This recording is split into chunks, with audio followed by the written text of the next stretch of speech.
نظر بد کے لیے 7 بار سورہ فلق اور سورہ ناس پڑھ کر دم کریں۔ گیس اور بدہضمی کے لیے سونف، زیرہ اور پودینے کا قہوہ بنائیں۔ چہرہ نکھارنے کے لیے انار کے چھلکوں کو پیس کر دودھ میں ملا کر لگائیں۔ چہرے پر دانے ہو تو ملتانی مٹی، گلاب اور شہد ملا کر ہفتے میں 3 بار لگائیں۔ کاروبار چمکانے کے لیے جمعرات کو درود ابراہیمی 1000 بار پڑھا کریں۔ خواتین کے حیض کے درد میں آرام کے لیے گرم پانی میں ہلدی اور شہد ملا کر پی لیں۔ سردی میں نزلہ، کھانسی ہو تو لونگ، دارچینی اور سونڈ کا قہوہ دن میں 2 بار استعمال کریں۔ سسرال میں عزت کے لیے ہر جمعے کو سورہ یاسین پڑھیں۔ جلد پر داغ دبے ہوں تو لیموں اور شہد ملا کر ہفتے میں 3 بار لگائیں۔ جلد کی رنگت نکھارنے کے لیے آلو کا رس روزانہ لگائیں۔ جلد شادی کے لیے ہر نماز کے بعد یا لطیف 129 بار پڑھیں۔ رزق کی تنگی محسوس ہو تو ہر جمعرات سورہ واقعہ عشاء کے بعد پڑھا کریں۔ پیٹ کی تیزابیت کے لیے کھیرا کھائیں۔ چہرے پر گلو لانے کے لیے روزانہ خالی پیٹ نیم گرم پانی میں لیموں ڈال کر پیئیں۔ سر میں خشکی ہو تو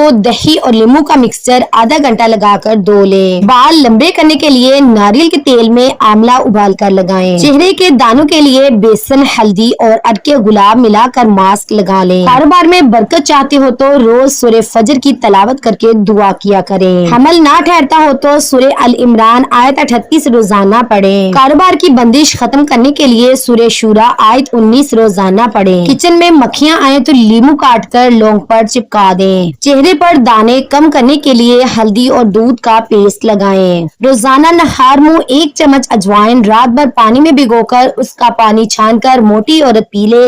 چند دن میں پیٹ اندر اور وزن تیزی سے کم ہوگا۔ کھانسی میں ادرک کا رس اور شہد بہترین علاج ہے۔ بال نرم کرنے کے لیے دہی اور شہد لگائیں۔ زیتون کا تیل جلد پر لگانے سے خشکی ختم ہو جاتی ہے۔ چہرے پر نکھار کے لیے کھیرا کاٹ کر ملیں۔ ہونٹ گلابی کرنے کے لیے چقندر کا رس لگائیں۔ پیٹ کے السر کے لیے ناریل پانی مفید ہے۔ خشک جلد کے لیے ایلو ویرا جیل لگائیں۔ وزن کم کرنے کے لیے صبح نیم گرم پانی میں لیموں ڈال کر پیئیں۔ پاؤں کی ایڑیاں نرم کرنے کے لیے رات کو ویزلین لگا کر موزے پہن لیں۔ ہاتھ نرم کرنے کے لیے دودھ میں چند قطرے لیموں ڈال کر ملیں۔ قبض کے لیے نیم گرم پانی میں لیموں ڈال کر پیئیں۔ بال جڑنے کے لیے پیاز کا رس لگائیں۔ آنکھوں کے نیچے سیاہ حلقوں کے لیے آلو کا رس لگائیں۔ کھانے کے بعد ہلکی واک ہاضمہ بہتر کرتی ہے۔ بال سیدھے کرنے کے لیے دودھ اور شہد لگائیں۔ کان کے درد کے لیے لہسن کا تیل مفید ہے۔ رزق کی کشادگی کے لیے صبح سورہ واقعہ پڑھیں۔ جوڑوں کے درد کے لیے ہلدی والا دودھ پیئیں۔ آنکھوں کی تھکن کم کرنے کے لیے ٹھنڈے کپڑے سے سکائی کریں۔ چہرے کی چمک کے لیے ملتانی مٹی اور گلاب کا پانی لگائیں۔ گلے کے انفیکشن کے لیے شہد اور دارچینی استعمال کریں۔ پیٹ کی گیس کے لیے سونف اور اجوائن کا قہوہ پیئیں۔ خشک ہونٹوں پر ناریل کا تیل لگائیں۔ ناخن مضبوط کرنے کے لیے دودھ کا استعمال بڑھائیں۔ دانت مضبوط کرنے کے لیے تلسی کے پتے چبائیں۔ ناک بند ہو تو بھاپ لیں۔ رشتوں کو بچانے کے لیے ضد کو قربان کرنا سیکھو۔ آنکھوں کی لالی کے لیے ٹھنڈے پانی سے دھوئیں۔ دانت میں درد ہو تو لونگ کا تیل استعمال کریں۔ ٹانگوں میں کھچاؤ ہو تو کیلشیم والی غذائیں زیادہ لیں۔ پیٹ کے درد کے لیے سونف کا پانی نہایت مفید ہے۔ کمر درد کے لیے نیم گرم پانی سے پٹیاں کریں۔ ہاتھوں کی خوبصورتی کے لیے لیموں اور شہد ملا کر لگائیں۔ بالوں میں چمک کے لیے انڈے کی زردی کا ماسک لگائیں۔ زبان کی کڑواہٹ دور کرنے کے لیے لیموں پانی پیئیں۔ چہرے پر داغ دبے ہوں تو دودھ میں لیموں کا رس ملا کر 15 منٹ لگائیں۔ نزلہ زکام میں ادرک، شہد اور لیموں کا قہوہ بہترین علاج ہے۔ نظر بد کے لیے ہفتے میں 1 بار نمک اور پانی سے غسل کریں۔ بال گھنے کرنے کے لیے میتھی دانہ پیس کر تیل میں ملا کر لگائیں۔ معدے کی تیزابیت کم کرنے کے لیے ناریل پانی پیئیں۔ دانت سفید کرنے کے لیے ہفتے میں 2 بار نیم کی مسواک کریں۔ چہرے کی جھریاں کم کرنے کے لیے ایلو ویرا جیل رات بھر لگائیں۔ جس گھر میں شکر کا چراغ جلتا ہے وہاں رزق کا دریا بہتا ہے۔ گلے کی خراش کے لیے نیم گرم پانی میں نمک ڈال کر غرارے کریں۔ ہچکی روکنے کے لیے تھوڑی سی چینی کھا لیں۔ نیند نہ آئے تو دودھ میں شہد ملا کر پی لیں۔ پیروں کی تھکن دور کرنے کے لیے نیم گرم پانی میں نمک ڈال کر 10 منٹ پاؤں اس پانی میں رکھیں۔ جلد پر چمک کے لیے کھیرے اور ٹماٹر کا رس ملا کر لگائیں۔ بالوں کی خشکی کے لیے دہی اور لیموں کا رس سر پر لگائیں۔